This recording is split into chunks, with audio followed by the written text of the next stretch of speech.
ওই ফেরেশতা দুইজন আইসা তোমাকে আমাকে উঠাইয়া বলবে তোমার রবের পরিচয় দাও।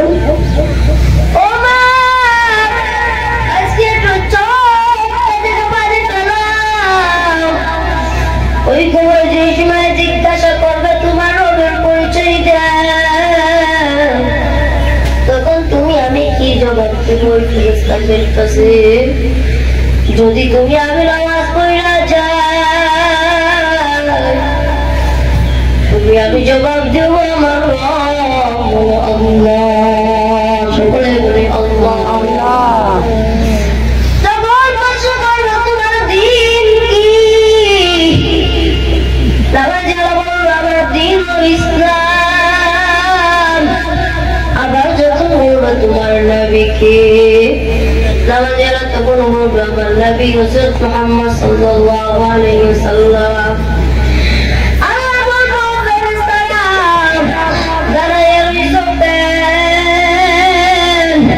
তাড়াতাড়ি যাও আমার বান্দার কবরখানা জান্নাতের বাগান বানাইয়া দাও। আবার বান্দার যদি কোনো কষ্ট আমি আল্লাহ সহ্য করে থাকতে পারবো না, তাড়াতাড়ি যাও আমার বান্দার কবরখানা জান্নাতের বাগান বানাইয়া দিয়ে আসো। ফেরেশতারা আল্লাহর কথা বলতো, তোমার আমার কবরখানা জান্নাতের বাগান বানাইয়া দিবে। আর যে বেরাবাসী ও মা এবার তোমার কান্না লাগবে। দুনিয়ার সাধারণ সাপের মতো সাপ নয়, দুনিয়ার সাধারণ বিচ্ছুর মতন বিচ্ছু নয়।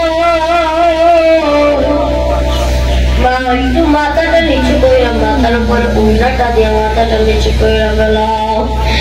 সবাই মাথা নিচু করে আল্লাহর কাছে মনে মনে মোনাজাত করেন, মাওলা কত গুনাহ করছি মাওলা আমরা তো বুঝতে পারি না।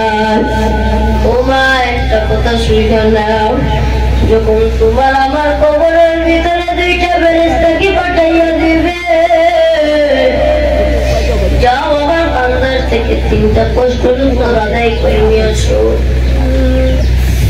ও মা তোমাকে বলতে পারবে তোমার রবকে, তুমি আমি বেনামাজি হইয়া থাকলে উত্তর দিব লাজি।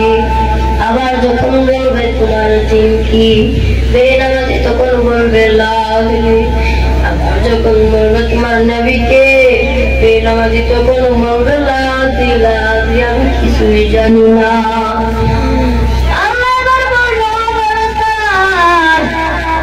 আর জিজ্ঞাসা করার দরকার নাই। আবার ওই বেঈমান বান্দার কবরখানা জাহান্নামের একটা সুরঙ্গ কইরা দাও।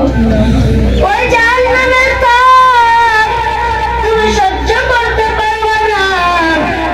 দুনিয়ার সাধারণত সাপ, দুনিয়ার সাধারণত তুমি সহ্য করতে পারো না। ওই জাহান্নামের আগুন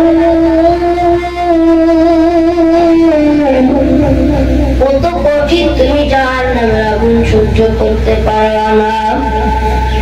ওই কবরের ভিতরে যখন তোমার প্রশ্ন করবে তুমি প্রশ্ন উত্তর দিতে পারবে না। আমার আল্লাহ বলল ফেরেশতারা 99টা সাপ আমার বেঈমানের কবরের ভিতরে ছাইরা দাও।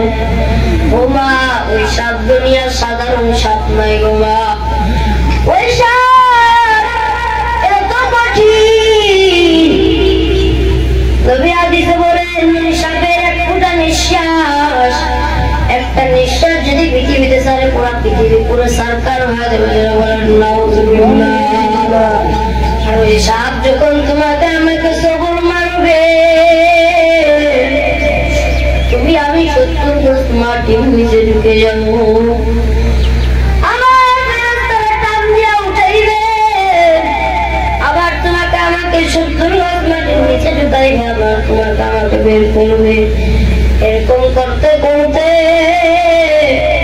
কিয়ামত যতদিন না আসে তোমার এরকম সাপের নির্যাতন চলতে থাকবে। ও আল্লাহ শুধু একটু আযাব নয়, কবরের পাশে যে দুই পাশে মাটি থাকে, আল্লাহ ডান পাশের মাটিকে অর্ডার করবে, ডান পাশের মাটি তুই পৃথিবীর প্রান্তে চলে যা। বাম পাশের মাটিকে অর্ডার করলো, বাম পাশের মাটি তুই পৃথিবীর প্রান্তে চলে যা। দুই পাশের মাটি পৃথিবী তুই প্রান্তে চলে যাবে। আল্লাহ এবার বলবো দুই পাশের মাটি এবার তোরাই দুই পাশ থেকে আইসা আমার বান্দাকে চাপ দে। ও বান্দা, তোমার জান্নাতে যখন চাপ দিবে, তোমার আমার ওই চাপ সহ্য করতে পারবো না। ওই চাপের কারণে তোমার আমার একটা পাঁচের হাড্ডির ভিতর থেকে আর একটা পাঁচের হাড্ডি ঢুকে যাবে। জোরে বলেন আল্লাহু আকবার। আল্লাহু আকবার। ওই কথা